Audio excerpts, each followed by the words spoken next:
How to fix Epic Games Invalid Driver. Hello guys, this is Atticus and welcome back to another tutorial video.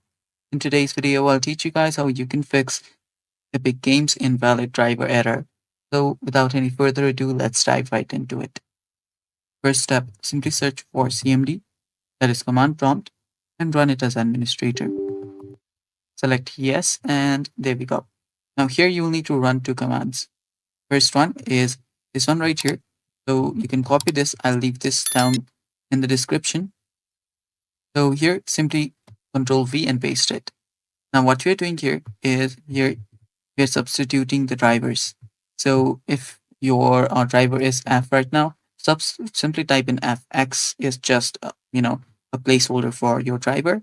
So place your driver here and then hit enter. After you hit enter, your drivers will get substituted. After that, reinstall your Epic Games. After you've done that, you can restart your computer. And then after you've installed it again, come back here and put in the second code. Control V, and there we go. Now again, change X with your driver. And after doing that, it will now, reverse the substitution. And doing that, restart your device again. And doing that, your problem will get fixed. Thanks for watching. That's all for today's video. Stay tuned for more and bye-bye.